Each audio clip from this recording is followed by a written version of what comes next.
સુરત શહેરના અઠવા વિસ્તારમાં એક ચોંકાવનારી ઘટના સામે આવી છે, જેમાં માત્ર વાહન ઓવરટેક કરવા જેવી નજીવી બાબતે કેટલાક લબરમુચ્છા યુવાનો વચ્ચે ઉગ્ર મારામારી થઈ હતી. અઠવા વિસ્તારના હિજડા વાડ પાસે આ ઘટના બની હતી.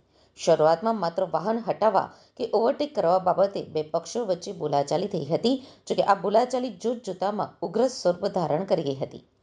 લગભગ 6થી વધુ કિશોરો અને યુવાનો એકબીજા ઉપર તૂટી પડ્યા હતા. વિડીયોમાં સ્પષ્ટપણે જોઈ શકાય છે કે આ યુવાનોમાં કાયદાનો કોઈ જ ભય રહ્યો નથી. તેઓ જાહેર રસ્તા ઉપર જ એકબીજાના વાળ ખેંચીને ધક્કા મુક્કી કરીને અને લાતો મારીને હિંસા ઉપર ઉતરી આવ્યા હતા. આ મારામારી એટલી હદે વકરી કે યુવાનોએ રસ્તા ઉપર પડેલા લાકડાની ફ્રેમ, કમરના પટ્ટા અને પથ્થરોનો હથિયાર તરીકે ઉપયોગ કરવાનું શરૂ કર્યું હતું.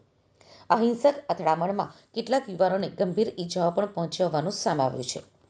આ સમગ્ર ઘટનાનો વિડીયો મોબાઈલમાં કેદ કરાઈ લીધો છે. સુરતની અઠવા પોલીસ હરકતમાં આવી હતી. પોલીસે વિડીયોના આધારે તપાસના ચક્રો ગતિમાન કર્યા હતા. સીસીટીવી ફૂટેજ અને વાયરલ વિડીયોના આધારે પોલીસે તાત્કાલિક કાર્યવાહી કરીને 3 કાયદાના સંઘર્ષમાં આવેલા કિશોરોની ઓળખ કરી છે.